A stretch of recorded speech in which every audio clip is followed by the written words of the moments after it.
আগামী 2রা তারিখে আষাঢ় মাসের 2রা তারিখে বাবা একটা একাদশী করছে, ওটা পাণ্ডব আর নির্জলা একাদশী। পাণ্ডবদের 5 ভাই ছিল, কে কে?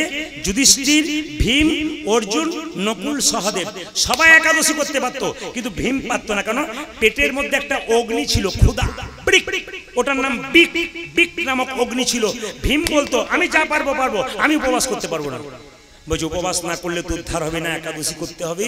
তখন ব্যাসদেব বললেন তাহলে এক কাজ করো, তুমি আষাঢ় মাসের 2রা তারিখে, মানে যেটা আমাদের একাদশী আগামীতে আসছে, এই একাদশী যদি পাণ্ডব বা নির্জলা একাদশী, এই একাদশী দিনে তুমি সারা বছরে একবার তুমি নির্জলা একাদশী করে দাও, তাই সারা বছর তোমাকে করতে হবে না। যদি আপনারা 2রা তারিখে, আষাঢ় মাসের 2রা তারিখে যদি আপনারা নির্জলা একাদশী করতে পারেন, পাণ্ডব আর নির্জলা একাদশী, তাহলে সারা বছর, যারা পারেন না তাদের জন্য বললাম, যারা একবারে পারেন না, যদি সেই দিনটা নির্জলা একাদশী করতে পারেন, সারা বছর একাদশী করার দরকার নেই। যারা পারেন না তাদের জন্য, যেমন ভীম পারে না, ভীমের জন্য। যারা পারেন তারা সবাই করবেন। আপনারা একটু বলে যাই মায়েরা, একাদশী যদি কেউ না করেন তবে একাই দোষী থাকবেন। আপনার শরীরকে সুস্থ রাখতে, ফিট রাখতে আপনি একাদশী করুন। আমি বারবার বলবো, 15 দিন পর পর একবার করে এইটাকে রেস্ট দিন, রেস্ট রেস্ট। এই দেখবেন ফিট থাকবে। আর মেশিন যেমন দেখবেন কোম্পানিতে প্রতিদিন চলে, কিন্তু একদিন করে রেস্ট রাখে, এই মেশিনটাকে মাঝে মাঝে রেস্ট করুন, দেখবেন আপনাদের কাজে লাগবে। এই জন্য মায়েরা বারবার বলবো, উপবাসে শরীর ভালো থাকে, তবে অতিরিক্ত নয়, মাঝে মাঝে যেগুলো বললাম একাদশী উপবাস করুন। একাদশীর আগের দিনে আপনারা কি করবেন মা? ব্রাশ করে নেবেন। ধরুন কাল একাদশী, আজ আপনি ব্রাশ করুন। আজকে রাত্রিতে জিভ ছুলে নিন, সকালবেলায় ব্রাশ করতে পারবেন না, জিভ ছুলতে পারবেন না। কেন বলুন তো? না, যে পেস্টে আপনি ব্রাশ করছেন ওর মধ্যে লবণ থাকে, লবণযুক্ত পেস্ট সকালে নিয়ে নিলে আপনার একাদশী হলো না, বেকার হয়ে গেল। এবার যদি জিভ ছুলতে ছুলতে আপনার জিভ কেটে যায়, নিয়ম আছে, আপনার একাদশী হলো না। রক্ত বেরিয়ে গেলে, তরকারি কাটতে গিয়ে আঙুল কেটে গেল, আপনার একাদশী হলো না। এবারে একাদশীর দিনে সকালবেলা স্নান করে পবিত্র কাপড় পরে আপনি কি করবেন না? আপনি যে বিছানাতে প্রত্যেক দিন শোবেন সেই বিছানাতে শোবেন না দাদা ভাইরা, অন্তত একটা নতুন পবিত্র বিছানাতে সেদিন শোবেন। আর সকাল থেকে সন্ধ্যে পর্যন্ত ভগবানের পুজো করবেন, গীতা পড়বেন, ভাগবত পড়বেন, একটু ভগবানের নিয়ে আলোচনা করবেন, হরে কৃষ্ণ মহামন্ত্র জপ করবেন। মানে সেই দিন ভগবানের নিয়ে চিন্তা করবেন। অন্তত 15 দিন পর একদিন সারাদিন কৃষ্ণের চিন্তা করবেন, একটু গীতা পাঠ করবেন। এবার বলি কি কি খাওয়া বাড়ানো আছে? পঞ্চশস্য, চাল, গম, জব, সরিষা, ডাল। খাবেন কি? বুঝিয়ে দিই, খাবেন কি? আপনি কাঁচা পেঁপে, কাঁচা কলা, পাকা কুমড়ো, এই দিয়ে একটা সবজি করলেন। এই লবণ দেবেন না, সন্দক লবণ দেবেন। সরিষার তেল দেবেন না, সাদা তেল দেবেন। ঘি দিতে পারেন। তবে সবাই লক্ষ্য করুন, সেই দিন যত কম খাবেন তত কিন্তু আপনার ভালো। একাদশী দিনে যত বেশি খাবেন তত আপনার খারাপ। পেটটা যদি 4 ভাগ করা হয়, 1 ভাগ সেদিন খাবেন, 3 ভাগ ফাঁকা রাখবেন, তবে একাদশী করা সার্থক। আর একাদশী দিনে প্রচুর খেয়ে নিলেন আর ঘেউ ঘেউ করলেন, আপনার একাদশী কিন্তু হলো না। এবার বলি, একাদশীর উপবাস শুধু নয়, শর্ত করতে হবে কি? খারাপ কিছু বলবো না, খারাপ কিছু দেখবো না, খারাপ কিছু ভাববো না। এই প্রার্থনা কিন্তু ভগবানের কাছে করতে হবে সেই দিন। এবার বলে দিই মায়েরা, আমার দিয়ে তাকান। আমি মালদা জেলায় গত একাদশী ছিলাম, তো আমাকে বাড়ির লোক বলছে, দাদা একাদশী? হ্যাঁ, কোনো অসুবিধা নেই। ওই তাহলে এক কাজ করুন, সব ব্যবস্থা করেছি। 4 বাটি ফল, 4 বাটি পায়েস দুধের, 2 গ্লাস দুধ দিয়েছে, 2-3 বাটি সবজি দিয়েছে। নিয়ে আমাকে বলছে, এমন কিছু করতে পারলাম না, আমি এরকম করলে আমি কোনোদিন ছাড়বো না, প্রতিদিনই একাদশী শুরু করে দেবো। মায়েরা যদি কম খান, যদি জল না খেয়ে একাদশী করেন, উত্তম একাদশী। আজ সবজি খান, দুধ খান, ফল খান, ওটা মধ্যম একাদশী। আর আমাকে যেটা করেছিল, উত্তম নয়, মধ্যম নয়, ধমাধম একাদশী করেছিল। না মায়েরা, আপনারা অন্তত একাদশী করবেন, যোগিনী একাদশী 17 তারিখ আষাঢ় মাসের। আর 2 তারিখে পারলে আপনারা যারা একবার একাদশী করতে পারেন না, তারা নির্জলা একাদশী, ওটার নাম পাণ্ডবা নির্জলা। যেমন ভীম পারেনি, ভীম করেছে। আপনারা যারা ভীমের মতো খিজে সহ্য করতে পারেন না, তারা অবশ্যই করবেন। আপনি যেমন গোপালকে সাজাবেন, আপনার দেহটাকে সাজানোর দরকার আছে। আমি আপনাদের বলি নাই মা সোনা পরবেন, আপনারা ওভাবে সাজাতে বলিনি, তিলক পরবেন, মালা পরবেন, এগুলো করবেন। একটা কাজ করবেন, এই বডিটাকে ঠিক রাখতে গেলে, শরীরটাকে ঠিক রাখতে গেলে, গোবিন্দ ভজনের দেহ করতে গেলে এমনি দেহ হয় না। আমি 100% গ্যারান্টি দিলাম, যারা সপ্তাহে 4 বার করে মাংস খায়, ভগবানের মন্দিরে যায়, ভগবান তার পুজো নেয় না। এই দিয়ে দেখাবেন, সপ্তাহে 2 বার 4 বার করে মাংস খায় আর মন্দিরে যায় ভগবানকে পুজো করতে, ভগবান তার পুজো নেয় না। এখানে দাঁড়িয়ে পড়ে গেলাম। প্রশ্ন করবেন কিরকম? আপনি বললেন কেন? আমি আপনাদের বুঝিয়ে দিই। আচ্ছা মায়েরা কিছু মনে করবেন না, হাত তুলতে বলবো না, তুলতে বললে তো সবাই প্রায় হাত তুলবে, আমরা খাই, যারা মাংস খান তাদের জন্য বলে রাখি, কিছু মনে করবেন না। আপনার আঙ্গুল কেটে গেলে ব্যথা হয় না? হয় না? জোরে বলুন হ্যাঁ না, জোরে বলুন। আচ্ছা আপনারা মাথা নাড়াচ্ছেন, আপনারা কিন্তু চুপচাপ আছেন। আঙ্গুল কাটলে ব্যথা হয়, এবার আপনারা বলুন। এখন যদি কেউ বলে আপনার আঙ্গুলটা কেটে দিন আমি ঝোল করে খাবো, আপনি দেবেন? তাহলে বাজারে যে পাখিটা কাটা হচ্ছে, যে পশুটা কাটা হচ্ছে, আপনারা মাংস নিয়ে আসছেন, তাকে যখন কাটা হচ্ছে তার শ্বাস যখন রুদ্ধ হয়ে যাচ্ছে, সে ভগবানের কাছে কি বলে বলুন তো? প্রভু তুমি আমাকে জন্ম দিয়েছিলে এইভাবে মরবো? ভগবান বলে এই জন্মে তুই যার হাতে মরলি, পরের জন্মে সে আবার তার হাতে মরবে। অনেকে বলবেন আমরা তো কাটি না, আমরা খাই। আপনার থলে নিয়ে যান বলেই তো কাটে। যারা ওইসবের দোকান করে তারা বলবে প্রদীপবাবুকে বাদ দিয়ে কাউকে এনে দিবে না। আমি আপনাদের বলে যাই, একটু মন দিয়ে শুনবেন। ছাগল কি খায়? ঘাস পাতা। জোরে বলুন হ্যাঁ না, জোরে বলবেন হ্যাঁ না। ছাগল ঘাস পাতা খায়, খুব মন দিয়ে শুনবেন বাবা। ছাগলের দাঁতগুলো কেমন? সমান। ছাগল যখন জল খায় তখন কেমন করে খায়? চুমুক দিয়ে খায়। আচ্ছা কুকুর জল খায় কেমন করে? চেটে চেটে জল খায়। কুকুরের দাঁত দেখেছেন? সামনের দাঁত দুটো বড়। কুকুর মাংস খায়। তাহলে যারা মাংস খায় তাদের সামনের দাঁত দুটো বড়, তারা জল খায়, তাদের জিভ চেটে চেটে জল খায়। কিন্তু ছাগল মাংস খায় না, ঘাস খায়, ও জিভ চুমুক দিয়ে জল খায়, আর দাঁতগুলো দেখবেন আমাদের মতো প্লেন হয়। এবার আপনারা বলুন আমাদের মিলটা কার সঙ্গে? গরু ছাগলের সঙ্গে না কুকুর বাঘের সঙ্গে? জোরে বলবেন কার সঙ্গে মিল? না না বিচার করে বলুন আপনারা, তারপরে যা করবেন করবেন। বিচার করবেন কার সঙ্গে মিল আছে। আমি একবারে যুক্তির কথা বলবো, অযুক্তির কথা নয়, শুনবেন ভালো করে। তারপর আপনারা বিচার করবেন আপনারা কি করবেন না করবেন। তাহলে আপনার দাঁতটা কিন্তু ছাগলের সঙ্গে মিল আছে, কিন্তু ছাগলের চাইতেও জ্ঞান আমাদের কম। কেন বলুন তো? সব ক্ষেত্রে নয়, কিছু ক্ষেত্রে। কিরকম? ছাগলকে মাংস দিয়ে দিন, ও খাবে না, পালিয়ে যাবে। গরুর মুখের সামনে মাংস দিয়ে দিন, ও খাবে না, পালিয়ে যাবে। আর আমাদের সামনে মাংস দিয়ে দিন, বাজারে গরম মশলা কিনতে বেরোলো, চল কেমন মজ করে খাওয়া যায় দেখবো ভালো করে। না না আমি বলতে চাইছি আপনাদেরকে, কিছু মনে করবেন না। আচ্ছা বাবা, কেউ যদি মারা যায় তাহলে আমাদের অসহ্য হয়। জোরে বলুন হ্যাঁ না। আচ্ছা তাহলে পেটের মধ্যে যে মরাগুলো খেয়ে ঢুকিয়ে রেখেছেন, আমাদের কতদিন অসহ্য হয়? প্রতিদিন মরা খাচ্ছেন, প্রতিদিন অসহ্য হচ্ছে। তাহলে আপনি যদি অসহ্য অবস্থায় মন্দিরে ঢুকতে না পান, তাহলে প্রতিদিন পচা জিনিস খাচ্ছেন এখানে আছে, তাহলে বলুন তো আপনি কি মন্দিরে যেতে পাবেন? জোরে বলবেন। আচ্ছা এইবার বলুন, আপনার ছেলে রাস্তা দিয়ে পেরিয়ে যাচ্ছে, আমি চুলে ধরে দু থাপ্পড় দিয়ে দিলাম, নাক মুখ ভেঙে দিলাম, রক্ত বের করে দিলাম, নিয়ে আপনাকে বললাম আপনার চরণ দুটো দিন আমি ফুল দিয়ে পুজো করব, আপনি পুজো নেবেন? জোরে বলুন, কোনো মা নেবে পুজো? আচ্ছা বলুন তো মা, ভগবানের তো সন্তান সবাই, সেই সন্তানকে কেটে ভালো করে মশলা দিয়ে খেয়ে এসে বললাম মা তোমার চরণে পুজো দেবো, ভগবান তোমার চরণে পুজো দেবো। ভগবান কি কখনো পুজো নেবে? আমার ছেলেকে মেরে তুই আমায় পুজো দিতে আসছিস? বিচার করবো। আমি শুধু বলতে চাই, আপনারা যারা কীর্তন শুনতে এসছেন, একবারে 100% দাঁড়িয়ে বলে গেলাম, ভারতবর্ষের বিখ্যাত ব্যাটসম্যান বিরাট কোহলি, তার স্ত্রী অনুষ্কা জীবনে মাছ মাংস ডিম খায় নাই, ব্যাটের পর ব্যাট 6 মেরেছে। ভারতবর্ষ নয়, পৃথিবীর বিশ্ববিখ্যাত একজন ব্যাটসম্যান, সে আমিষ খায় নাই, নিরামিষ 6 মারছে। আর আমাদের বাচ্চাগুলোকে বলছি নিরামিষ খাস না, দুর্বল হয়ে যাবে, চলতে পারবি না।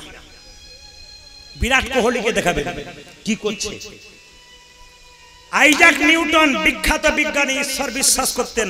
এইদিকে আইনস্টাইন যারা পড়াশোনা করেছেন, বিখ্যাত বিজ্ঞানী, জীবনে আমিষ খায় নাই, একবারে জীবনে খায় নাই। আপনারা দেখবেন আপনাদের এলাকাতে পরম বৈষ্ণব যারা আছেন তারা নিরামিষ খায়, দেখবেন দীর্ঘদিন ধরে সুস্থ চলছে। আর যারা আমিষ খায় তারা চেয়ারে বসে কীর্তন শুনছিল কিছুক্ষণ আগে, 60 বছর বয়স হয় নাই, আর কীর্তন শুনতে শুনতে না বাবা এবার যাই, আর পারল না, আর বেশিক্ষণ বসতে পারলো না, কারণ খেয়েছে তো, ওর ভালো লাগবে কেন। কিন্তু আপনারা যারা বৈষ্ণব মানুষ, ভক্ত মানুষ, 80-85 বছর বয়স হয়েছে, তারা দিব্যি চলছে। কেন বলুন তো? তারা খায় নাই। কিন্তু এমনও মানুষ আছে যারা কম খায়, এখন তো কোনো অসুবিধা নেই, এখন তো যে যা পাচ্ছে তাই খাচ্ছে। আমি শুধু একটা কথা বলবো, এ কোথা থেকে এই ভূতটাকে কোথায় ধরে নিয়েছেন? হরে কৃষ্ণ, যেটা বলুন রাধা রানী কি, শ্যাম সুন্দর কি, মদন মোহন কি। এই জন্য আমি আপনাদের বলতে চাই, যদি পারেন তাহলে একাদশী করুন। মুসলিম সমাজে 30 দিন রোজা রাখে, তাকাবেন মায়েরা, ভোর 4টের সময় খাই, সন্ধ্যে 6টার সময় খাই, থুতু পর্যন্ত গেল না, গ্রীষ্মের দিনে থুতু গেলে না, কত কষ্ট করে আল্লাহর কাছে নিজের ধর্মের ব্যাপারে কিন্তু পাকা, নিজের ধর্মকে দেখুন, ধর্মকে রক্ষা করার জন্য এত গরম এত গ্রীষ্ম, তবু তারা কিচ্ছু খাচ্ছে না। আর আমাদের ছেলে যদি একটু মাকে বলে, মা একাদশী করব, তোমার সঙ্গে আজকে দুধ খাবো, সবজি খাবো, ডাক্তার বলেছে না খালি পেটে থাকতে নাই, মরবে, সেই বয়সকালে করবি, আপনি গ্যারান্টি দিতে পারবেন, সিওরিটি দিতে পারবেন ও বয়স হবে? আপনি তো ধ্বংস করে দিচ্ছেন আপনার বাচ্চাকে। এই যে দেখেন, আপনার চমকে যাবেন শুনলে, আমি কয়েকদিন আগে হুগলি জেলা একটা আসরে গান গাইছিলাম। কলকাতা থেকে 3টে মেয়ে একটা 4 চাকা গাড়িতে এসেছে, 3টি মেয়ে গোপালকে কোলে নিয়ে, গোপাল 3টেকে সামনে রেখে কীর্তন শুনছে। আমি জিজ্ঞেস করলাম, কীর্তনের শেষে দেখছি সবাই উঠলো, হাততালি দিল, আনন্দ করলো। ওই মেয়ে 3টি কিন্তু ধুলোতে গড়াগড়ি দিচ্ছে। একটা মেয়েকে জিজ্ঞেস করলাম, দিদি তুমি যে নতুন শাড়ি পরে ধুলোয় গড়াগড়ি দিলে, তা তোমার শাড়িটা ময়লা হয়ে যাবে না? উনি তখন বললেন, আপনার কীর্তনেই তো শুনেছি, স্বামীর যদি 4টে কাপড়ের দোকান থাকে, শ্মশানের চিতাতে যখন নিয়ে যাওয়া হবে, একটা কাপড়ও তার সঙ্গে দেওয়া হবে না, কাপড়ের কি দাম আছে? এই জন্য ধুলায় গড়াগড়ি দিচ্ছে মায়েরা।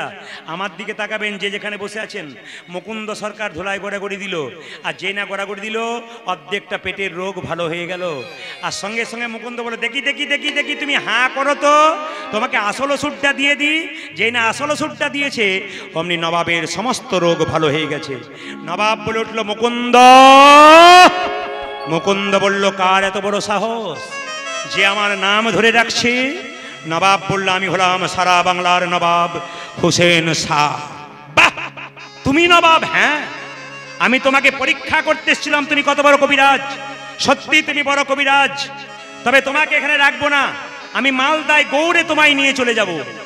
রাত্রিবেলায় মুকুন্দ সরকার মহাপ্রভুর মন্দিরে কেঁদে কেঁদে বলছে, প্রভু তুমি তো ভগবানের নাম বিলোতে বলেছিলে, গরিবের চিকিৎসা করতে বলেছিলে, জীবের দ্বারে হরিনাম দিতে বলেছিলে, তুমি তো আমাকে মুসলমানের বাড়ি যেতে বলনি।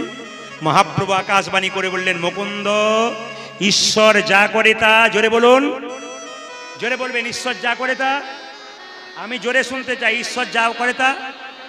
আচ্ছা, এখন যদি বৃষ্টি হয়ে যায়, ঈশ্বর যা করে তা? আপনারা বলছেন মঙ্গল হয়, অনেকের কিন্তু কষ্ট হয়। আচ্ছা, আপনার ছেলে পরীক্ষাতে ফেল করেছে, কাছে গিয়ে কেউ যদি বলে ঈশ্বর যা করেছে তা মঙ্গলের জন্য, আপনি কি বলবেন? বাজে বকবেন না তো? আপনার ভালো হলে মঙ্গল, আর মন্দ হলে মঙ্গল নয়। কিন্তু জেনে রাখবেন, ঈশ্বর যা করছে প্রত্যেকটি মঙ্গলের জন্য করছে, যত কাজ করছে সব মঙ্গল। আপনার একটি মাত্র ছেলে মারা গেল, আপনি কষ্ট পেলেন, কিন্তু জেনে রাখুন ঈশ্বর যা করছে মঙ্গলে। এই মনে যদি শান্তি কেউ নিতে পারে, কৃপা কিন্তু তার হতে পারে। রামকৃষ্ণ দেব বলেছেন, যত মত তত পথ, যে পথেই যাও না কেন এক জায়গাতেই যাবে। মুসলিম বলছে পানি, হিন্দু বলছে জল, ইংরেজ বলছে ওয়াটার, কিন্তু একই জিনিস, নাম আলাদা। ভগবান এক, তার বিভিন্ন নাম। আমি প্রদীপ পাল কীর্তন গান গাইছি, আমার নাম প্রদীপ, আমাকে বাবা ছেলে বলে ডাকছে, আমাকে মামা ভাগ্নে বলে ডাকছে, আমাকে কাকু ভাইপো বলে ডাকছে, শ্বশুর বাড়িতে জামাই বলে ডাকছে, কিন্তু আমি কজন? আমি একজন। তিনি আল্লাহ, তিনি ভগবান, তিনি গড। তাকে নিয়ে ঝগড়া নয়, বিবাদ নয়। আমরা শেখাতে চাই সর্বধর্মের সমন্বয় নিয়ে সম্মেলনে এক জায়গায় আসব, সর্বধর্মকে সমান সম্মান দেব, এইটাই আমাদের গুণ। সনাতন ধর্ম সবসময় ক্ষমার যোগ্য, ক্ষমা করে দেয়, এই জন্য এইটা হচ্ছে সবচাইতে মহৎ ব্যাপার। আপনাদের কাছে নিবেদন রইল, সব ধর্মকে সমান সম্মান দেবেন। আমি আপনাদের বলতে চাই, হিন্দু ধর্মের একটা লজ্জার জায়গা আছে, আপনাদের সামনে বলবো। দেখবেন, যদি হিন্দু ধর্মে কেউ তিলক মালা নেয়, দেখবেন তার পেছনে শত্রু লেগে যায়। আপনি অভক্ত হয়ে যান, আপনার শত্রু নাই, কিন্তু তিলকমালা নিলেই আপনার শত্রু। আমার পাশের বাড়িতে একটা মেয়ের বয়স 20 বছর, ওর একটা ছেলে জন্ম দিয়েছে 3 বছর এখন বয়স। ছেলেটাকে কোলে নিয়ে নিরামিষ খাওয়াতে খাওয়াতে যায়, তিলকমালা নেয়। পাশের বাড়ির 5 জন মেয়ে বলা বলি করে, বাবারে দিদি, হারাধনের বইয়ের কি ঢং দিদি, এখন থেকে মালা তিলক যেন ভগবান ওর কাছে এসে পৌঁছাবে। অন্যান্য ধর্মের মানুষ ধর্ম করলে তাদের সাহায্য করে, আর আমাদের ধর্মে কেউ যদি ধর্ম করবেন তার নিন্দা আলোচনা করে। আমি আগেই বললাম, ঠাকুর অনুকূলচন্দ্র প্রথমে যখন ইষ্টভীতির ব্যবস্থা করেছিলেন বহু লোক সমালোচনা করেছিলেন, এখন তারা চুপ করে গেছেন। কেন? ঠাকুর যে যে কাজ করেছেন সব তো মঙ্গলের জন্য করেছেন। আমি আগেই তো বললাম, ঠাকুরের প্রত্যেকটি কথা একবারে রত্নের মতো। এই কথাগুলো জীবনে মানতে পারলে আপনার জীবন সুন্দর হবে। এই জন্য ঠাকুরের জায়গায় আসবেন, আপনি পবিত্র জীবনযাপন করবেন। আপনাদের কাছে নিবেদন রইল, তিলক যদি কেউ করতে না পারেন আমার মতো, তুলসী গাছের মাটিতে এরকম করে এই আঙুলে নিয়ে হরে কৃষ্ণ মহামন্ত্র বলে কপালে নেবেন, আপনার তিলক হবে। এই আঙুলে নেবেন কেন মা? করাগ্গে বসতে লক্ষ্মী, করমূলে তু সরস্বতী, করমধ্যে গোবিন্দম, প্রভাতে কর্দর্শন। কোন বইটাতে বলেছে? স্মৃতিশাস্ত্র বলছে সকালবেলায় ঘুম থেকে উঠে নিজের হাতটাকে দর্শন করে মাথায় প্রণাম করলে কৃষ্ণ দর্শন হয়। এখানে কি আছে? করাগ্গে বসতে লক্ষ্মী, এখানে মা লক্ষ্মী। করমূলে তু সরস্বতী, এখানে সরস্বতী। করমধ্যে গোবিন্দম, এখানে ভগবান শ্রীকৃষ্ণ। প্রভাতে কৃষ্ণ দর্শনম, গোবিন্দ দর্শনম। আপনাদের বলে যায়, এই আঙ্গুলে করে কেন আপনারা, এই আঙ্গুলে করে কেন আপনারা তিলক নেবেন? এই আঙ্গুলে করে বাতাসা দেবেন কেন? এই আঙ্গুলে তুলসী পত্র দেবেন কেন? এই আঙ্গুলটার নাম বৃদ্ধাঙ্গুষ্ঠী। এটার নাম কি? এটার নাম কি? তর্জনী। এটার নাম কি? মধ্যমা। এটার নাম কি? অনামিকা। এটার নাম কি? কনিষ্ঠা। অনামিকা বলে কি কোনো নাম নেই? আসলে তা নয়, এটা ভগবান বিষ্ণুর আঙুল। যারা কৃষ্ণ মন্ত্রে দীক্ষিত হয়েছেন তারা দেখবেন এই আঙুল থেকে মন্ত্র ভজন শুরু হয়। জোরে বলুন হ্যাঁ না না। দেখবেন আপনারা এই আঙুল থেকে মন্ত্র ভজন শুরু হয়। এই জন্য এই আঙুলটা বড় দাম। এর নাম অনামিকা। অনামিকা মানে নাম নয়, তা নয়, এর হচ্ছে ভগবান বিষ্ণুর আঙুল। প্রত্যেকটি তত্ত্বে প্রত্যেকটি জায়গায় সুন্দর সুন্দর কথা বলেছে, এগুলো আপনারা মানবেন। তবে আগামী দুর্গা পুজোতে আমি আগেই বললাম কতগুলো সাবধানতা অবলম্বন করবেন। প্রত্যেকটি মায়ের কাছে, প্রত্যেকটি দাদা ভাইদের কাছে প্রদীপ পালের নিবেদন রইল। আমি বাস্তবের অবক্ষয়গুলোকে নষ্ট করে আমি সমাজটাকে সুন্দর করতে চাই। আমি সনাতন ধর্মের কথা বলতে বলতে, সনাতন ধর্ম তো নিজের কথাই বলে, কিন্তু আমরা সনাতন ধর্মের কথা বলছি। আপনাদের একটা কথা বলি, আগামী দুর্গা পুজোতে মন্দিরে যাবেন, ছেলে মেয়েকে অশ্লীল কাপড় পরতে দেবেন না। আপনি অশ্লীল কাপড় পরবেন না, আপনার বংশের কাউকে অশ্লীল কাপড় পরতে দেবেন না। মা দুর্গা যে কাপড়টা পরে এসছে, আপনি অশ্লীল কাপড় পরে গিয়ে আপনি তাকে লজ্জা দিচ্ছেন, অপমান করছেন। এই অপমানটা আপনারা মাকে করবেন না। এই অশ্লীল কাপড় পরে আপনি যাবেন, কামাতুর ব্যক্তি, লোভী ব্যক্তি, কামনার বলি হতে পারেন আপনি, সমাজ নষ্ট হতে পারে। এই জন্য আপনি ভালো পোশাক পরুন। ঠাকুরের যারা ঋত্বিক আছেন, আমাদের দাদা ভাই যিনি আছেন, তাকিয়ে দেখুন, পোশাকটার দিকে তাকান। যত ঠাকুরের ভক্ত আছে পোশাকগুলোর দিকে তাকান, কত পবিত্র পোশাক, কত মার্জিত পোশাক। এই পোশাকগুলোর দিকে লক্ষ্য করতে হবে। ঠাকুর কত সুন্দর কথা বলে গেছেন, নিজের লজ্জাটাকে আবরণ করতে হবে। কিন্তু আমরা সনাতন ধর্মকে বাদ দিয়ে, ঠাকুরের কথা বাদ দিয়ে পাশ্চাত্য শিক্ষাকে গ্রহণ করতে গিয়ে আমাদের ধর্মটাকে নষ্ট করে দিচ্ছি। আপনাদের কাছে নিবেদন রইল মা, মন্দিরে, প্রত্যেকটি মন্দিরে এ গান যেন বাজে। যেমন ধূপ দিলে নাকে সুগন্ধ হয়, আপনি মন্দিরে গেলে বিভোর হয়ে যান, সেরকম মন্দিরে এমন কিছু গান বাজাবেন না যে গান বাজালে আমাদের ধর্ম নষ্ট হয়। মন্দিরে এরকম গান বাজানো উচিত, মন্দিরে ঢোকার সঙ্গে সঙ্গে যেন মন্দিরে গানটা শুনলে আপনার কানটা শান্তি পায়, আপনি মন্দিরে মার্জিতভাবে ব্যবহার করতে পারেন। আমি একটা কথা বলে রাখি, সবাই লক্ষ্য করুন, যদি নিজের ধর্মকে আপনি অপমান করবেন, অন্য ধর্মের মানুষ আপনাকে প্রশ্ন করবে। আমাকে এক জায়গায় প্রশ্ন করেছিল, আপনার চমকে যাবেন। একটি জায়গায় আমি গত বছর দুর্গাপুজোর সময় গান করতে যাচ্ছিলাম, আমার লজ্জা লাগলো। কি জানেন, বিরাট বড় প্যান্ডেল করেছে, প্যান্ডেলের সামনে মা দুর্গাকে স্কুটির ওপর শিব স্কুটি চালাচ্ছে, মা দুর্গা তার পেছনে হাত দিয়ে দাঁড়িয়ে আছে, বসে আছে। লজ্জা লাগা উচিত আমাদের, কি করছি আমরা। একটা অন্য ধর্মের মানুষ আমাকে প্রশ্ন করলো, প্রদীপ বাবু আপনি তো কীর্তন করেন, লোককে বোঝান, মা দুর্গার মন্দিরে মাকে ভক্তি ভরে পুজো করছে, আর মন্দিরের সামনে থিম সাজিয়েছে, একটা স্কুটিতে শিব চালাচ্ছে, মা দুর্গা কাঁধে হাত দিয়ে বসে আছে। একদিকে মাকে আপনারা পুজো করছেন ভেতরে, আর বাইরে আপনারা মাকে অপমান করছেন। আমি আপনাদের কাছে বলবো, ছেলে মেয়েদের এমন পোশাক বাজারে কিনে দেবেন যে পোশাকটা পরে ছেলের মার্জিত স্বভাব হয়। এখন দেখবেন ছেলেরা ফাটা প্যান্ট পরে, কেন বলুন তো? স্বভাবে, অভাবে নয়। আগেকার মানুষ অভাবে পড়তো, এখন স্বভাবে পড়ে। আমি যখন ছোট ছিলাম, ছেঁড়া প্যান্ট ছিল, মা সেলাই করে দিত, স্কুলে যেতাম, চাপ দিয়ে দিয়ে উঠতাম। এখন মাকে বলি, মা এখন যদি আমার জন্ম হতো, এখন তোমাকে সেলাই করতে হতো, যত ফাটা প্যান্ট তত লাভ হতো আর কি। না না, কোন জায়গায় পৌঁছাচ্ছি আমরা এটার দিকে লক্ষ্য করবেন। সমাজটা যে অবক্ষয় হচ্ছে, আমি আপনাদের বলবো, ছোট বাচ্চা মেয়ে পুজোর আগে দোকানে গিয়ে বললো, মা বাবা আমাকে খাটো পোশাক কিনে দাও। আপনি ভাববেন ছোট বাচ্চা কিনে দিই, কিন্তু ওই বাচ্চাটা যখন বড় হবে, খাটো পোশাক পরে অভ্যাস করেছেন আপনি 16 বছর বয়সে, আর আপনাকে ডাকবে না, নিজে কাপড়ের দোকানে খাটো পোশাক পরে বাবা মায়ের সামনে দাঁড়াবে। বাবা মা লজ্জায় তার দিকে তাকাতে পারবে না। এমন পোশাক আপনার ছেলে মেয়েকে কিনে দেবেন না। যে পোশাক পরে সমাজ নষ্ট করে, যে পোশাক পরে বাবার সামনে দাঁড়ালে বাবা লজ্জায় তাকাতে পারে না, এই পোশাক বাচ্চাকে পরাবেন না। ওই মেয়েটা যখন বড় হবে, কাটা পোশাক পরে রাস্তা দিয়ে যাবে, কিডন্যাপ হবে, আপনি সরকারকে দোষ দেবেন, আপনি প্রশাসনকে দোষ দেবেন। আপনি তাকে দোষ দেবেন কেন? নিজেকে দোষ দিন। কিডন্যাপ থেকে ফিরবে, মেয়েকে গালে চট দিয়ে বলবেন, কোথায় ছিলি, কোথায় গিয়েছিলি তুই? মেয়েকে চটটা মারবার আগে আপনার গালে চটটা মারুন। আপনি আপনার মেয়েকে তৈরি করে দিয়েছেন। এই জন্য আপনাদের কাছে নিবেদন রইল, সমাজের কিছু অবক্ষয় আপনারা দূর করুন। দেখবেন ধূপকাঠির প্যাকেটে রাধাকৃষ্ণের ছবি থাকে। আপনি রাধাকৃষ্ণের মন্দিরে ধূপ দিয়ে সুগন্ধ করলেন, আর প্যাকেট শেষ হয়ে গেলে প্যাকেটটা নর্দমায় ফেলে দিলেন, তাহলে একদিকে ভগবানকে মান দিলেন, একদিকে অপমান করলেন। দায়ীকে প্রত্যেকটি ধূপকাঠি তৈরি কারিগর যারা আছেন, যারা প্যাকেট তৈরি করেন, প্রদীপ পালের নিবেদন রইল, প্যাকেটে ফুলের ছবি দেন, কোনো পাখির ছবি দেন, অন্য কোনো সুন্দর ছবি দেন, ভগবানের ছবি দেবেন না। কারণ আমরা ভগবানকে সম্মান দিয়ে রাখতে পারি না। নিতাই গৌর হরি হরি। কীর্তনের কিন্তু কোনো পালা হয় না, মন দিয়ে শুনবেন, কীর্তনে কোনো পালা হয় না, কীর্তনের লীলা হয়। যদি কোনো ব্যক্তি আমাকে প্রশ্ন করে বা আপনাকে প্রশ্ন করে আজ কি পালা হবে, তিনি ভুল বলছেন। কীর্তনের পালা হয় না, কীর্তনের লীলা হয়। নাটকের পালা হয়, যাত্রার পালা হয়, মা কীর্তনের পালা হয় না। আমাদের জীবনে দুটো পালা আছে, আপনারা সবাই জানেন, একটি আষাঢ় আর একটি, জোরে বলুন না, আপনাদের বলতে হবে কিন্তু, একটি আষাঢ় আর একটি বা।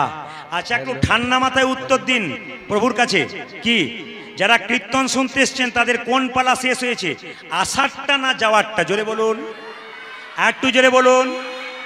বাকি আছে কোনটা? অনেকে ভয়ে বলছে না, যাবে না বলে। বাকি আছে কোনটা? একটু জোরে বলুন। এতই যদি বুঝছেন যাওয়ারটা বাকি আছে, সাদা চুলে গোদরেজ নিচ্ছেন কেন? দেখবেন আপনারা দরজা দিয়ে মৃতদেহ নিয়ে যায়, বলো হরি হরি বল। আপনিও প্রণাম করেন, আমরাও প্রণাম করে, আর কি ভাবি বলুন তো, ও বোধ হয়ে গেল, আমি বোধ হয়ে যাবো না। কিন্তু যিনি মারা গেলেন, তিনি হেলতে তুলতে গেলেন মাচাই, তিনি আমাদের শিক্ষা দিয়ে গেলেন, আমি মরে গেলাম না, আমি তোমাদের শিখিয়ে দিয়ে গেলাম। আমি যেমন মাচায় হেলতে তুলতে চললাম সংসার ছেড়ে, তোমরাও তৈরি হয়ে থাকো আমাকে দেখে, একদিন আমার মতো তোমাদের গণিতাই গৌর হরি বল বলে চলে যেতে হবে। হ্যাঁ, শুনবেন আপনারা, আজকে যে লীলাটি গাইব, কীর্তনের প্রারম্ভে দেখবেন মালা তিলকের ব্যবস্থা থাকে। এই মালা তিলকের প্রথা প্রথম চালু করেছিলেন যে, তিনি হচ্ছেন ভক্ত রঘুনন্দন। মায়েরা, ইনি হচ্ছেন মহাপ্রভুর একজন প্রিয় ভক্ত। এই জন্য প্রিয় ভক্তের কথা আজকে বলবো। আপনাদের শ্রীচরণে কোটি কোটি দণ্ডবত প্রণাম জানালাম, ঠাকুরের চরণে কোটি কোটি প্রণাম জানালাম, আমাদের বিভাসচন্দ্র মহাশয়কে অনেক ধন্যবাদ জানালাম, তার সঙ্গে যারা এখানে আছেন, সমর্থন করছেন, সাহায্য করছেন, তাদেরকে অনেক ধন্যবাদ জানালাম। আমি দেখতে চাই নলহাটির কৃষ্ণপুরের এই আশ্রম দিনের পর দিন আরও সুন্দর হোক, ঠাকুরের এই মাটিতে ভক্তের পদার্পণ হোক, ভক্তের পদধূলিতে এই ঠাকুরের মাটিটা যেন প্রেমের মাটি হয়ে যায়। নিতাই গৌর হরি হরি। তো আজকে লীলাটির নাম হচ্ছে ভক্ত রঘুনন্দন। মায়েরা, যদি কেউ যেতে চান তীর্থস্থানে, তবে একটা জায়গা যাবেন, নবদ্বীপ কাটোয়া থেকে বাসে করে চলে যাবেন, একবারে সোজা শ্রীখণ্ড গ্রাম। ওখানে গেলে দেখতে পাবেন একটা পাথরের গোপীনাথ আছে। আশ্চর্যের ব্যাপার, সব গোপীনাথের হাতে আসল নাড়ু আছে, কিন্তু ওখানে গোপীনাথের হাতে দেখবেন অর্ধেকটা পাথরের নাড়ু আছে। তা কেন অর্ধেকটা নাড়ু হলো এবং পাথরের হলো তারই তত্ত্ব আপনাদের জানাবো।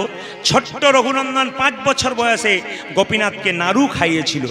আজকে আপনারা সবাই তাকিয়ে নিন, এই যে প্রসাদটা আপনারা দেখতে পাচ্ছেন, একবার জোরে উলুধ্বনি দিন সবাই মিলে। বেশ বেশ বেশ। কীর্তনের শেষে আপনারা এই প্রসাদ পাবেন। আস্তে। কীর্তনের শেষে আপনারা এই প্রসাদ পাবেন। এই প্রসাদ যিনি নিয়ে যাবেন তার লাভ কি আছে? রঘুনন্দনের জন্ম হয়েছিল বৃহস্পতিবার, আর রঘুনন্দন যেদিন নাড়ু খাইয়েছিল সেই দিনটাও বৃহস্পতিবার, কিন্তু সেদিন মা সরস্বতীর জন্মদিন ছিল যেদিন রঘুনন্দনের জন্ম হয়েছিল। এগুলো মনে রাখবেন, রঘুনন্দনের জন্মদিন ছিল মা সরস্বতী পুজোর দিনে, আর সেই দিনটা ছিল বৃহস্পতিবার। আমি মাঝে কিন্তু একবার জিজ্ঞেস করে নেব আপনারা কে কেমন মনে রেখেছেন। লক্ষ্য করুন তো, রঘুনন্দন গোপীনাথকে নাড়ু খাইয়েছে। এই নাড়ু প্রসাদটা আপনারা কীর্তনের শেষে কাপড়ে কোণে বেঁধে নিয়ে যাবেন। বিভাস বাবুকে বা তার পরিবারের যারা আছেন এখানে আমাদের ভক্তগণ, তাদেরকে বলবো 4-5 কেজি বাতাসা থাকলে এখানে দেবেন। শেষে আপনাদের ভক্তদের দেওয়া হবে। যদি না পাওয়া যায় আমি বলে দেবো কিভাবে কি করবেন। এই প্রসাদটা আপনারা কাপড়ে কোণে নিয়ে যাবেন। নিয়ে গিয়ে বাচ্চা যদি বাড়ির খুব চঞ্চল হয়, সেই বাচ্চাকে বৃহস্পতিবার স্নান করিয়ে তুলসী মন্দিরে বসিয়ে জয় গোপীনাথ বলে 3 বার একটা তুলসী পাতা দিয়ে কপালে ঠেকিয়ে তার মুখে দেবেন। দেখবেন 1 বছর দেবেন। শাস্ত্র বলছে আপনার ছেলে কৃষ্ণ ভক্ত হবে, আপনার ছেলে ভক্ত হয়ে যাবে। আপনি গর্ব করে বলতে পারবেন আমি চোরের মা নই, ডাকাতের মা নই, আমি কৃষ্ণ ভক্তের মা হতে পেরেছি, বাবা হতে পেরেছি। 2, যদি কোনো অসুস্থ ব্যক্তি ছটপট করছে, অনেক কষ্ট পাচ্ছে, আপনি প্রমাণ দেখে নেবেন। তুলসী পাতা দিয়ে জয় গোপীনাথ বলে প্রতিদিন যদি প্রতি বৃহস্পতিবার যদি খাওয়ান, আস্তে আস্তে দেখবেন তার অনেক রোগ সেরে গেছে, অনেক কষ্ট দূর হয়ে গেছে, যদি বিশ্বাস থাকে বিশ্বাসের উপরে। 3, যদি আপনার বাড়িতে কোনো অশান্তি থাকে, প্রত্যেক দিন অশান্তি হচ্ছে, প্রমাণ দেখে নেবেন আপনারা। এই তুলসী পাতা, এই বাতাসাটা নিয়ে গিয়ে প্রতি বৃহস্পতিবার দিন তুলসী গাছের নিচে ভেঙে দেবেন। ভেঙে দেওয়ার পর আপনি প্রতিদিন 1 ঘটি করে জল তুলসী মন্দিরে দিয়ে 4 বার পরিক্রমা করবেন। বাড়ির প্রত্যেকেই দেবেন। 1 বছরের মধ্যে দেখবেন, 1 বছর পেরোবে না, 1 বছরের মধ্যে দেখবেন আপনার বাড়িতে শান্তি শৃঙ্খলা আসছে। প্রত্যেকেই কিন্তু তুলসী মন্দিরে জল দেবেন। সূর্য উদয় থেকে সূর্যাস্তের আগে পর্যন্ত আপনার তুলসী মন্দিরে জল দিতে পারেন, এটা কিন্তু মাথায় রাখবেন। আজকে কীর্তনের শেষে প্রসাদ নিয়ে যাবেন। প্রশ্ন করবেন প্রদীপবাবু একটা বাতাসা পাবো, অর্ধেকটা পাবো, সারা বছর চলবে কি করে? আপনি বৃহস্পতিবার দিন বাড়িতে হরিলুট দেবেন 2 কেজি বাতাসা কি 1 কেজি বাতাসা, কৌটোর মধ্যে রাখবেন। ওই বাতাসাটা প্রতি বৃহস্পতিবার একটা তুলসী পত্র দিয়ে বাচ্চাকে খাওয়ান, দেখবেন 1 বছর দিব্যি চলে যাবে, কোনো অসুবিধা হবে না। যদি এই বাতাসা প্রসাদ দূরে যারা আছেন কেউ না পান, তবে বৃহস্পতিবার দিন বাড়িতে হরিলুট দেওয়ার পর ওই বাতাসাটা রেখে দেবেন। এটা ওটা একই, ভক্তি ভরে শুনবেন, স্মরণ করবেন, দেখবেন আপনার সব কাজ হবে। আগে লীলাটাকে শুনবেন, তবে ওই কাজটা করে আপনার লাভ আছে। তাই আসুন, আমরা শ্রীখণ্ড গ্রামের 2 ভাই, বড় ভাইয়ের নাম মুকুন্দ সরকার আর ছোট ভাইয়ের নাম নরহরি সরকার। মায়েরা, বড় ভাই ছিল কবিরাজ, চিকিৎসা করত, আর ছোট ভাই ছিল তার কম্পাউন্ডার, সাহায্য করত। একদিন নরহরি মুকুন্দকে বলছে, দাদা চলো না শ্রীখণ্ড থেকে একবার চলে যায় নবদ্বীপ সেবাসঙ্গনে মহাপ্রভুকে দেখবার জন্যে। অনেকটা রাস্তা। বড় ভাই বলছে হেঁটে যাবি কি করে? তখনকার দিনে তো গাড়ি ঘোড়া ছিল না, তখন পায়ে হেঁটেই বহু রাস্তা যেতে হতো, মানুষের কোনো রোগ ছিল না। এখন হাঁটে না বলে রোগের বৃদ্ধি হয়ে গেছে। এ সম্বন্ধে ঠাকুর সুন্দর সুন্দর কথা বলেছেন। এই কথাগুলো আমি কিছু মনে করবেন না, কিছু কথা আমি ইউটিউবের মাধ্যমে ঠাকুরের নিয়ে বলেছিলাম। তো কিছু আমাদের কীর্তন জগতের মানুষ আমাকে ঠাট্টা করে বলেছিল, এগুলো কোথায় পাওয়া যায়? লজ্জা লাগা উচিত ওদের, যারা ঠাকুর নিয়ে পড়াশোনা করে না তারা জানবে কি করে? ঠাকুর একটা কথা বলেছিলেন যে ঝাড়ু 3 জায়গায় রাখতে নেই। অনুকূল ঠাকুরের যত মন্তব্য দেখবেন, যত বক্তৃতা দেখবেন, যত বড় বড় বক্তারা আছেন দেন, বলছে ঝাড়ু 3 জায়গায় রাখতে নেই। ঠাকুর বলেছেন ঝাঁটা কোথায় কোথায়? ঠাকুর ঘরে, রান্নাঘরে, আর কোথায়? শোবার ঘরে। এই 3টি কথা আমি বলেছিলাম, তার জন্য বহুজন আমার পেছনে লেগেছিল, এখনকার কীর্তন ঝাঁটা কোথায় রাখতে হয়? না, এগুলো হচ্ছে হিন্দু ধর্মের লজ্জার ব্যাপার। ঠাকুরকে নিয়ে যারা পড়াশুনো করে না তারা বলে, কিন্তু ঠাকুরকে নিয়ে যারা পড়াশুনো করে তারা বিরূপ মন্তব্য কোনদিন করে না, কারণ এরা তো ঠাকুরকে নিয়ে পড়াশুনো করতে হবে। প্রত্যেক দিন প্রত্যেকজন মহাপুরুষের কথা জানতে হবে। আমাদের অনুকূলচন্দ্র ঠাকুর হচ্ছেন হিন্দু সনাতন ধর্মের একজন আধ্যাত্মিক মহাপুরুষ, তাকে আমাদের স্মরণ করতে হবে। আমি প্রায় জায়গাতে যাই কীর্তন করতে, ঠাকুরের ঋত্বিক যারা আছেন তারা আমাকে দেখা করতে আসে। ঠাকুরের কথা বলি বলে তারা খুশি হয়। আপনারা এখানে উত্তর দেবেন মায়েরা। এইদিকে মুকুন্দ সরকার, নরহরি সরকার শ্রীবাস অঙ্গনের দরজাতে চুপচাপ দাঁড়িয়ে আছে।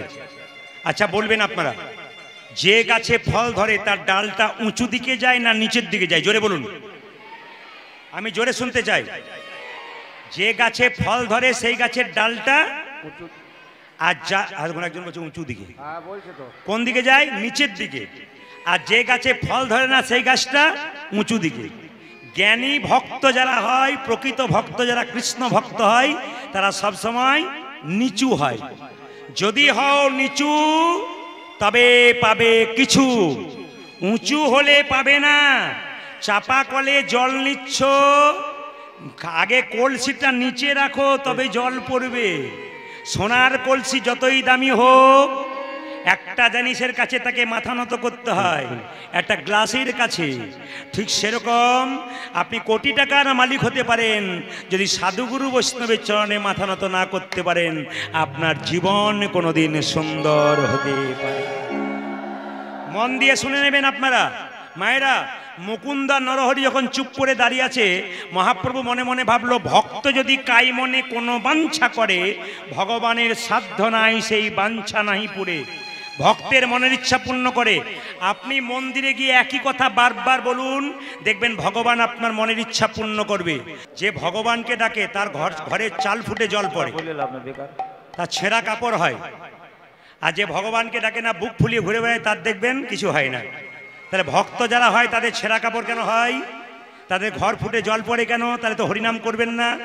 এখানে ভগবান বললেন, যে আমার ভক্ত হয় তাকে যাচাই করে দেখি ঠিক মতো হয়েছে তো। এই জন্য মাঝে মাঝে ধাক্কা দেয়। ও মায়েরা, যারা ভগবানের ভক্ত হবেন তাদের মাঝে মাঝে ধাক্কা পেতে হবে। কেন বলুন তো?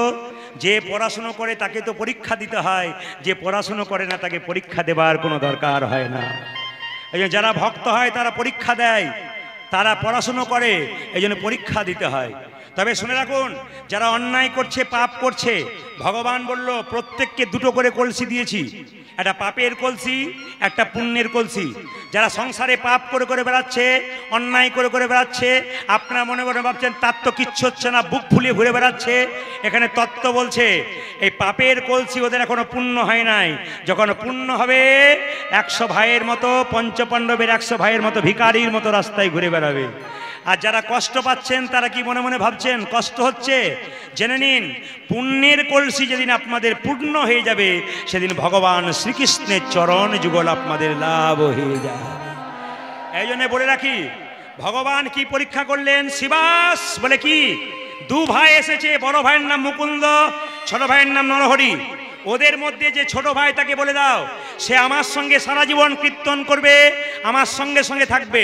বলছে বড় ভাইকে কি বলবো? বড় ভাইকে বলে দেবে, সে আমার 100 জন্ম সঙ্গ পাবে না, সে আমার 100 জন্ম কৃপা পাবে না। আপনারা শুনবেন মন দিয়ে। এই হরিবাসরে যদি 2 ভাই কীর্তন শুনতে আসে, এক ভাই কৃপা পেল, এক ভাই পেল না।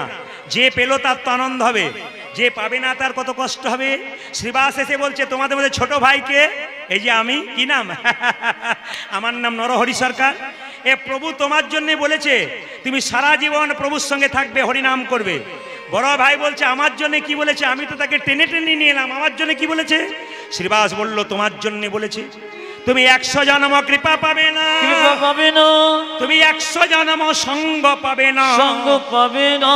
শুনে রাখুন, যেই না বলেছে 100 জন্ম সঙ্গ পাবে না, আপনি বড় ভাই মুকুন্দ সরকার নাচতে শুরু করেছে, জয় গৌরী জয় গৌরী।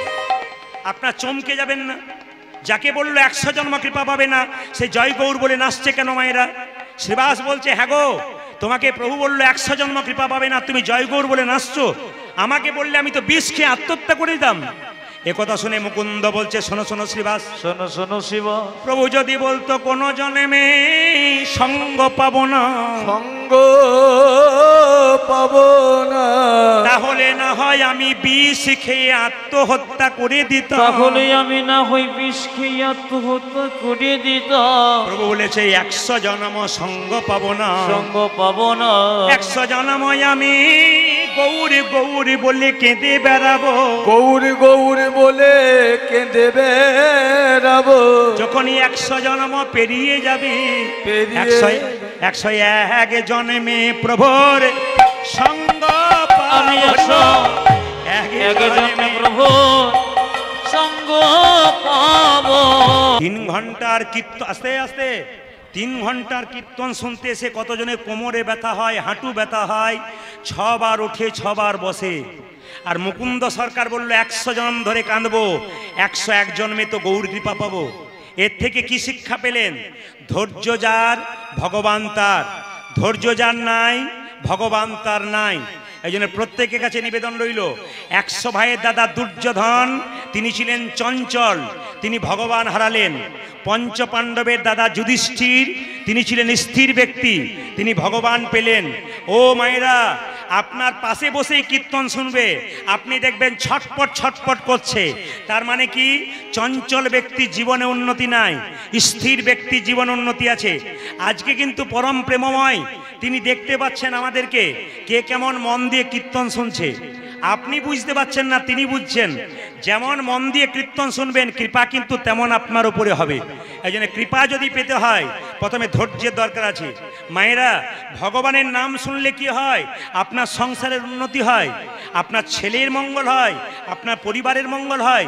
এই জন্য প্রত্যেকটা ব্যক্তির কর্তব্য কি? যেখানে ঠাকুরের কথা হয়, আলোচনা হয়, ওখানে বসবেন।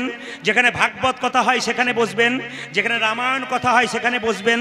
যেখানে ভগবান শ্রীকৃষ্ণের নামকীর্তন হয়, মহাপ্রভুর নামকীর্তন হয়, সেই জায়গায় বসবেন। দেখবেন আপনার জীবন ধন্য হয়ে যাবে। আপনারা কীর্তন শুনতে এসছেন, গ্যারান্টি আছে আপনি রাত্রিবেলায় বাড়ি যাবেন? জোরে বলুন হ্যাঁ না না। গ্যারান্টি নাই। যেতে যেতে নিতাই গৌর হরিবোল হয়ে যেতে পারেন। সকালবেলায় উঠবেন, গ্যারান্টি আছে। চোখ খুললে সকাল, না খুললে পরকাল। ট্রেন আসবার সময় সিগন্যাল দেয়, আমরা জানতে পারি ট্রেন আসে। মৃত্যু আসবার সময় কোনো সিগন্যাল দেয় না, যে কোনো মানুষের জীবনে যে কোনো মুহূর্তে আসতে পারে। সবাই লক্ষ্য করুন, মুকুন্দ সরকার যখন কাঁদছে, কৃপা পেল না 100 জন্ম। মহাপ্রভু সব সইতে পারে বাবা, চোখের জল সইতে পারে না। এই ঠাকুরকে আমরা তুলনা করব কোন জায়গাতে? ঠাকুর কিন্তু কারো দুঃখ দেখতে পারতেন না।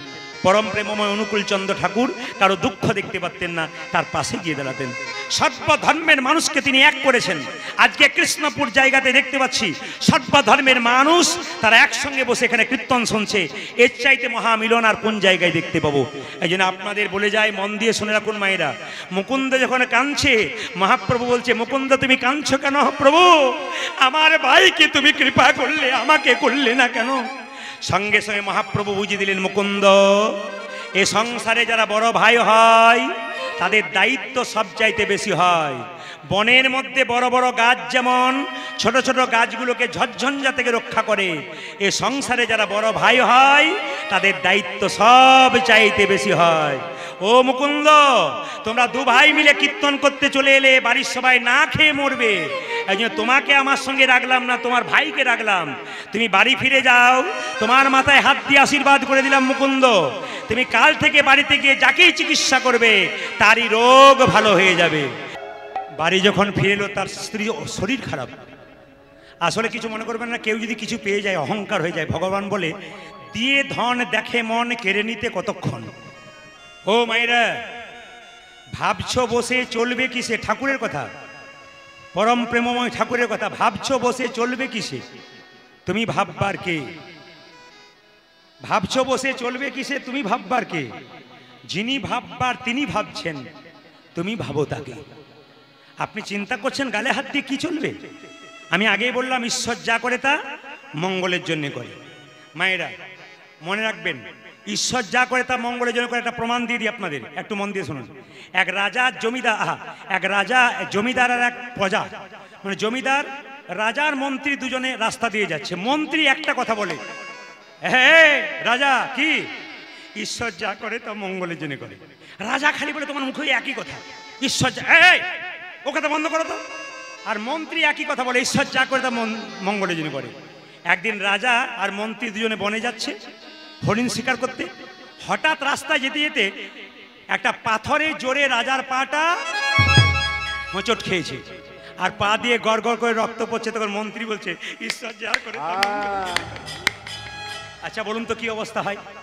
রাজা বলছে, এক কাজ কর, বেটাকে বন্দি কর, আমি একা যাব।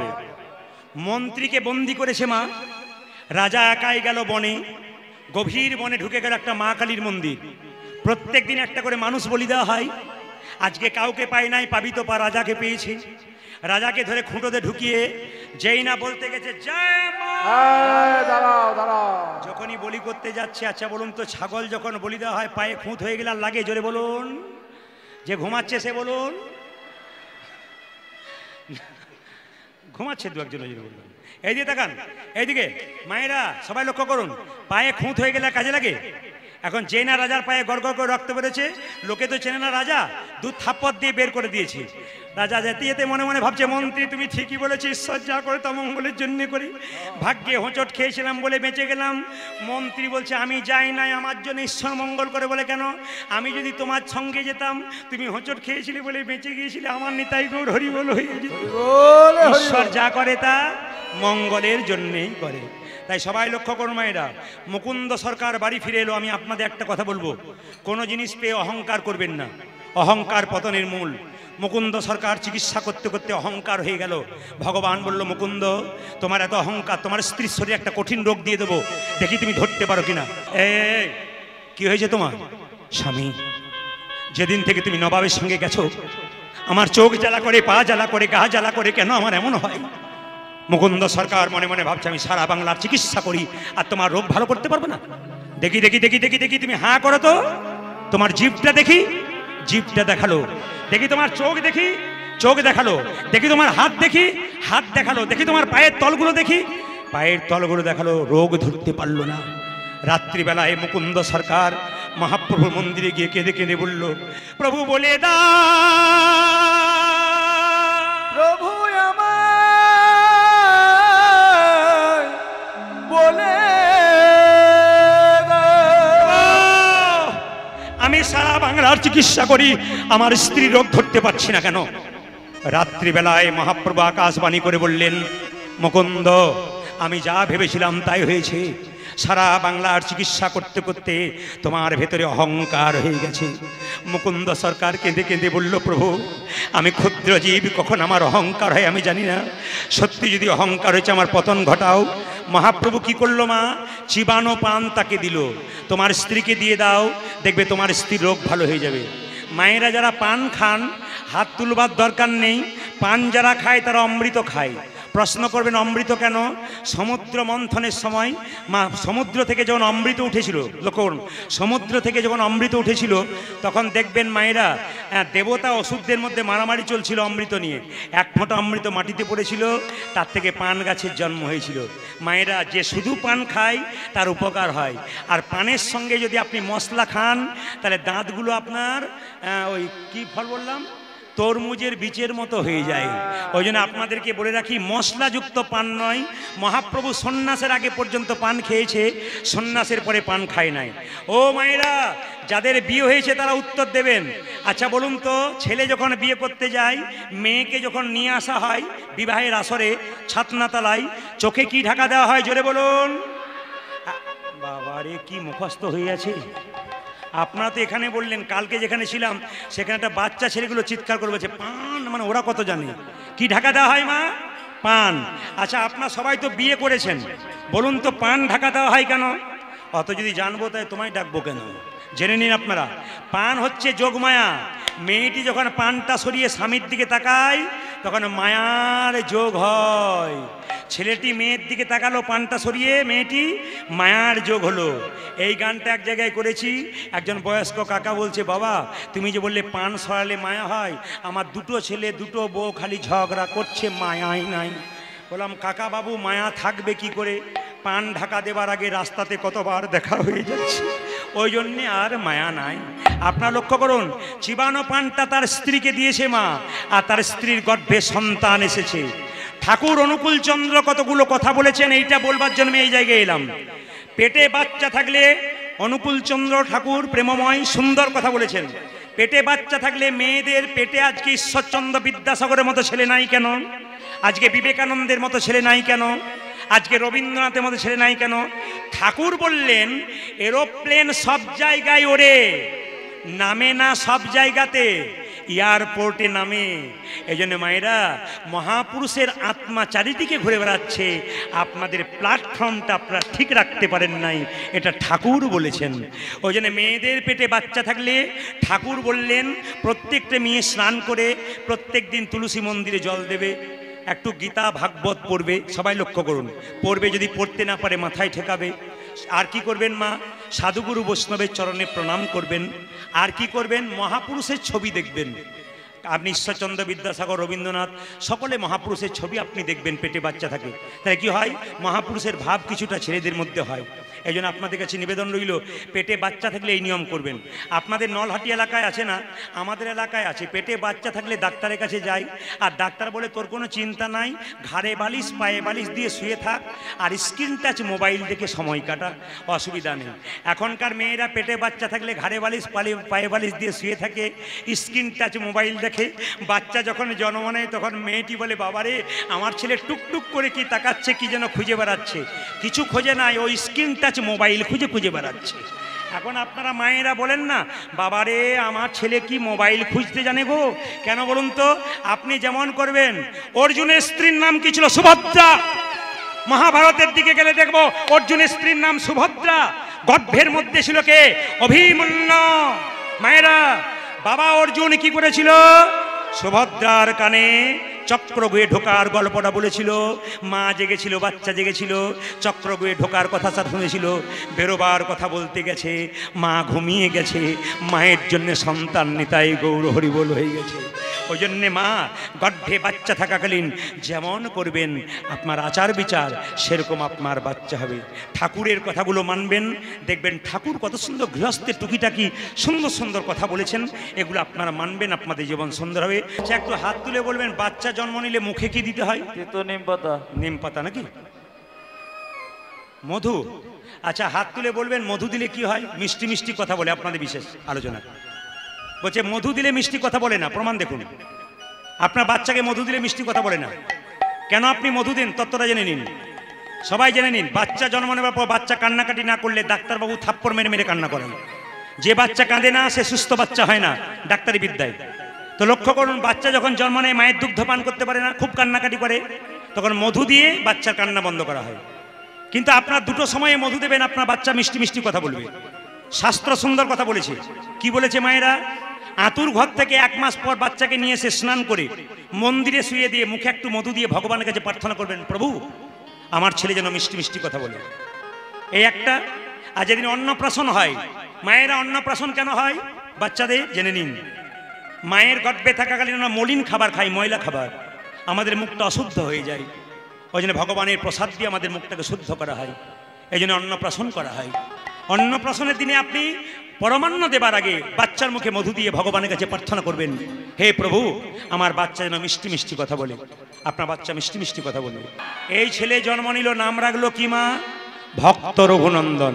আচ্ছা বলুন তো, লক্ষ্মী কোন লক্ষ্মী বাড়িতে রাখবেন? আসতে। লক্ষ্মী 3টে জায়গায় বসে থাকে।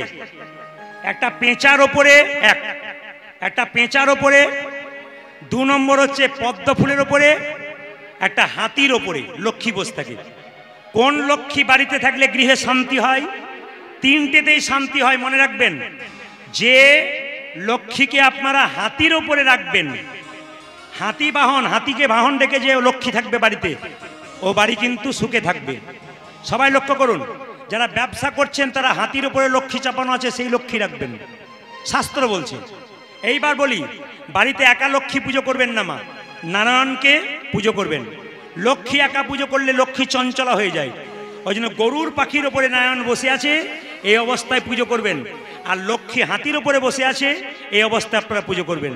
কোজাগরী মানে কি? কোজাগরী, কে জেগে আছে? মা লক্ষ্মীর আরাধনা করতে হয়। মা কি বলে বলুন তো রাত্রিবেলায়? এসো মা লক্ষ্মী, বসো মা ঘরে, আমার ঘরে থাকো মা অন্ধকার করে। ভুল বলে ফেললাম নাকি? ভুল বলে ফেললাম? তাহলে আমার মনে ছিল না বোধহয়, ভাগ্যে আপনারা এসেছিলেন। এসো মা লক্ষ্মী, বসো মা ঘরে, আমার ঘরে থাকো মা আলো করে। কোজাগরী লক্ষ্মী পুজোর দিনে মায়েরা জোরে জোরে ঘন্টা বাজাতে নেই, লক্ষ্মীনারায়ণ যুগলে থাকলে ঘন্টা বাজাবেন, একা লক্ষ্মী থাকলে ঘন্টা বাজাতে নেই। কেন? ঘণ্টকর্ণ নামে এক দেবতা লক্ষ্মীর সঙ্গে খারাপ ব্যবহার করেছিল, সেই জন্য লক্ষ্মী পুজোয় ঘন্টা বাজাতে নেই।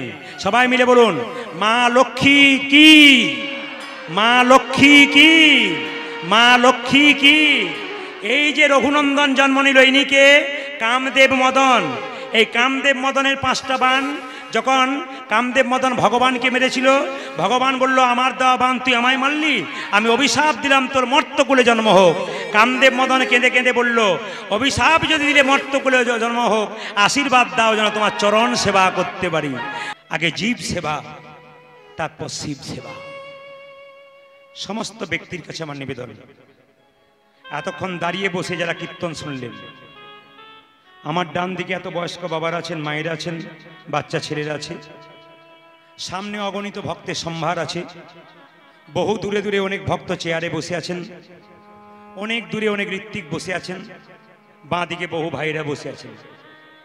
কীর্তন যদি সমাজ পরিবর্তন হয়, কীর্তন যদি এদিকে কীর্তন যদি মানুষের মানসিক পরিবর্তন হয়, তবে আপনাদের একটা কথা বলবো, কৃষ্ণকে পুজো করবেন কি না করবেন সেটা আপনার ব্যাপার, মা দুর্গাকে পুজো দেবেন কি না দেবেন সেটা আপনার ব্যাপার। কিন্তু ঘরে যে দুটো জীবন্ত দেবদেবী আছে, আগে তাদের দিন। যদি ওদের দুজনকে না দিন, আপনি যতই পুজো করুন আপনার পুজোর কোনো ফল হবে না। এইদিকে তাকাবেন, দেখবেন শ্রাবণ মাসে ছেলেরা বাঁক কাঁধে নিয়ে 10 কিলোমিটার দূরে শিবের মন্দিরে শিবলিঙ্গে জল ঢালতে যাচ্ছে। ভালো, এটা খুশির খবর। হিন্দু সনাতন ধর্মের ছেলেমেয়েরা এখন যে রাস্তায় বাঁক কাঁধে নিয়ে কষ্ট করে শিব মন্দিরে যাচ্ছে, খুব খুশির খবর, আমি সমর্থন করি মনে প্রাণে। কিন্তু আমি প্রশ্ন করতে চাই, এদিকে আমি প্রশ্ন করতে চাই ওই সব ছেলে মেয়েকে, বাবার শিবলিঙ্গে জল ঢালছো, তোমার জীবন্ত বাবা গরমে এসে ঘরে বসেছে, তাকে এক গ্লাস ঠান্ডা জল দিয়েছো তো? ঠাকুর কিন্তু ওই কথা বলেছেন, বাবা মাকে যে ভালোবাসতে পারে, শ্রদ্ধা করতে পারে, তার জীবনে কিন্তু কোনো অভাব থাকবে না, ঠাকুর বলেছেন। শুনে রাখুন, আপনাদের কাছে নিবেদন রইল, যে পাথরের মূর্তির সামনে বারবার বলছেন ঠাকুর তুমি খাও, ঠাকুর তুমি খাও, সকাল দুপুর সন্ধ্যে 3 বার বলছেন, বলবেন আপনি, কিন্তু জীবন্ত দেবদেবী দুটো বাড়িতে খাবার জন্য বসে আছে, ওদের কাছে গিয়ে কবার জিজ্ঞেস করেছেন বাবা তুমি খাও, মা তুমি খাও? কবার জিজ্ঞেস করেছেন? এইটাই তো আসল ধর্ম। আগে তোমার মা বাবাকে জিজ্ঞেস করো কবার খেয়েছে, তারপর তুমি দেবতার কাছে যাবে। মায়েরা, দুর্গার অষ্টমী পুজোর দিনে আপনারা সব মা দুর্গাকে পুষ্পাঞ্জলি দিতে যান নতুন কাপড় পরে। নিজের মা বাবা যদি খাবার জন্য ঘরে কাঁদে, আর তুমি দুর্গার অষ্টমীতে মা দুর্গাকে তুমি পুষ্পাঞ্জলি দিয়ে যাও, মা দুর্গা যেন বলতে চাই, মাটির প্রতিমা পুজিস রে তুই, আগে ঘরের মা বাবাকে পুজো কর। আমাকে পুজো করে লাভ আছে তখন যদি তুই নিজের জীবন্ত বাবা মাকে পুজো দিতে পারিস। ও মায়েরা, বাবা যখন বেঁচে রইল, ছেলেকে বলল 2টো রসগোল্লা এনে দে খাবো, ছেলের সময় হলো না।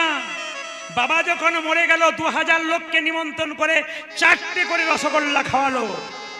এতে কি বাবা খুশি হলো?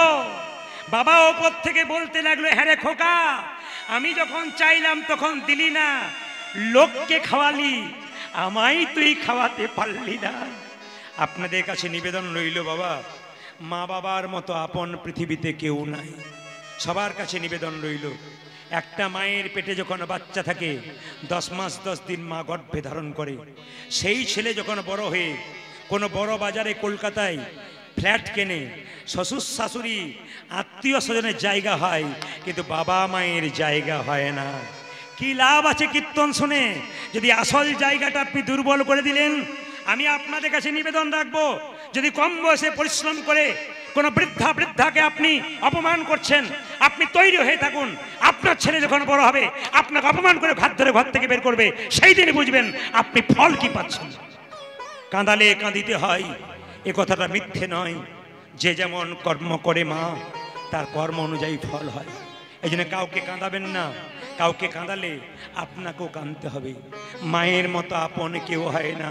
জেনে নিন মায়েরা, রাত্রিবেলায় দাদা ভাইরা কীর্তন শুনতে এসছেন, যখন বাড়ি যাবেন দেখবেন সবাই ঘুমিয়ে পড়েছে, একজন দরজার সামনে বসে আছে, মা কিংবা বাবা। ছেলে ফেরেনি বলে মা বাবা দরজায় বসে আছে। মায়েরা, একমাত্র মা বাবা আপন, বাকি কেউ নাই। ও দাদা ভাই, তুমি বাজারে যাচ্ছ, তখন তোমার মা দরজায় দাঁড়িয়ে আছে, স্ত্রী বলছে একটা শাড়ি এনে দিও, মেয়ে বলছে আমার জন্য মোবাইল এনে দিও, ছেলে বলছে হাত গড়ি এনে দিও। দরজায় দাঁড়িয়ে মা যেন বলতে চাইছে, খোকা সাবধানে যাস আর সময় মতো ঘর ফিরে আসিস। এ কথা একমাত্র মা ছাড়া পৃথিবীতে কেউ বলতে পারে না। অথচ সবচাইতে দুর্বল জায়গা আমাদের এইটাই। এত ভজন করলাম, এত সাধন করলাম, আসল দেবদেবী দুটোকে আমরা ঘরে বঞ্চিত করলাম।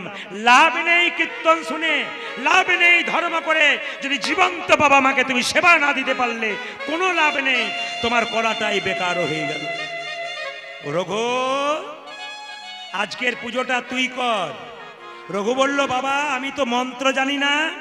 মন্তর মন্তর মন্তর, শুদ্ধ মন থাকলে মন্ত্রের দরকার হয় না। ছেলের বাবা ওই গরিব ছেলেকে, বাবাকে চিকিৎসা করতে গেল, 5 বছর বয়সে রঘুনন্দন গোপীনাথকে নাড়ু খাচ্ছে। সবাই করো জোরে বসুন, মাথায় কাপড় দিয়ে দর্শন করুন। রঘুনন্দনে কেঁদে কেঁদে বলছে, গোপীনাথ তুমি নাকি ভক্ত প্রহ্লাদের হাতে খেয়েছো। ভক্ত প্রহ্লাদের হাতে খেয়েছো। তুমি নাকি ধ্রুবের হাতে খেয়েছো। ধ্রুবের হাতে খেয়েছো, তবে কেন আমার হাতে খাবে না? ও গো গোপীনাথ। গোপীনাথের কাছে গিয়ে বলছে, আমি মন্ত্র জানি না, তবে তোমায় খাওয়াবো, তুমি খাবে। গোপীনাথকে বলছে, গোপীনাথ তুমি নাড়ু খাচ্ছ না কেন? বুঝতে পারছি। বলে কেন? বাবা তোমাকে চন্দন দেয়, কিন্তু চন্দন কেনার পয়সায় আমার নাই। তবে যদি চন্দন কেনার পয়সা কারো না থাকে, তবে ভক্তি চন্দন গোবিন্দের চরণে দাও। গোবিন্দের চরণে দাও। গঙ্গা জল যদি কারো কাছে না থাকে, নয়নের জল দাও। নয়নের জলে দাও। তুলসী পত্র যদি কারো কাছে না থাকে, নইব থাকে, তবে মন তুলসী গোবিন্দের চরণে দাও। চরণে দাও। ওগো গোপীনাথ, তোমাকে আমি মন তুলসী দেবো, ভক্তি চন্দন দেবো, সবাই দর্শন করবেন। যেই না গোপীনাথ নাড়ু খাচ্ছে না, ছোট্ট রঘুনন্দন বলছে, তুমি নাড়ু খাবে না? দাও তোমাকে দেখাচ্ছি মজা। তোমার পাথরে পায়ে আমি মাথা ঠুকবো।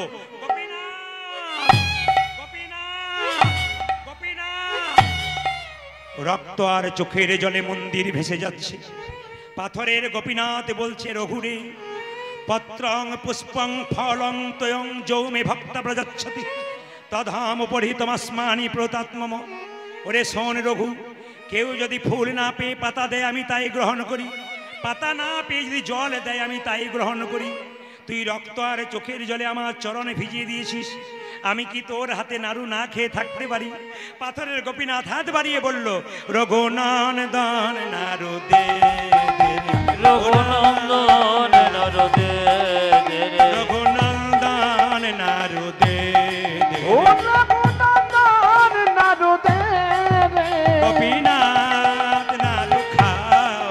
গোপীনাথ নাড়ু খাও। গোপীনাথ নাড়ু খাও। গোপীনাথ নাড়ু খাও। তবে আজকে আপনারা যেভাবে এটে সেটে বসছেন, তাতে আমি সিদ্ধান্ত নিয়েছি 3টে পর্যন্ত কীর্তন করব। রাজি আছেন? 3টে মানে ভোর 3টে বলি নাই, 3 ঘন্টার কথা বলেছি। ঘড়ির দিকে তাকান, কখন পেরিয়ে গেছে। মায়েরা, যেই না গোপীনাথকে নাড়ু খাওয়াচ্ছে, তার বাবা দরজায় এসে দাঁড়িয়ে দরজাটা খুলেছে আর দেখলো অর্ধেকটা পাথরের নাড়ু হয়ে গেছে। ও মায়েরা, বাবা বলল, হ্যাঁ রে রঘু, আমি দেখছি গোপীনাথের হাতে অর্ধেকটা পাথরের নাড়ু। রঘু বলল, বাবা আমি তো দেখছি আসল নাড়ু। বলছে, তুই আমাকে দেখাতে পারবি এটা কেন হলো? আকাশবাণী করে পাথরের গোপীনাথ বলছে, রঘুরে মানুষের যখন জন্ম হয় তখন 2টো চোখ হয়, ডান চোখ আর বাম চোখ। গুরু কৃপার বস্তু সাধন ভজন করে আর একটা চোখ হয় জ্ঞান চক্ষু।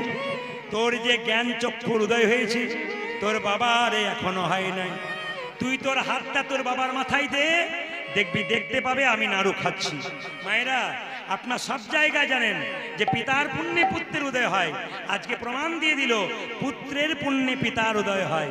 এখন যদি আপনারা গোপীনাথের মন্দিরে যান তবে দেখতে পাবেন কি অদ্যপি খণ্ডপুরে অর্ধনারু আছে পরে, অদ্যপি খণ্ডপুরে অর্ধনারু আছে পরে, অদ্যপি খণ্ডপুরে অর্ধনারু আছে পরে, অদ্যপি খণ্ডপুরে যতনারও আছে পরে। যত ভক্তগণ জনে জন, আজ দেখি যত ভক্তগণ জনে জনে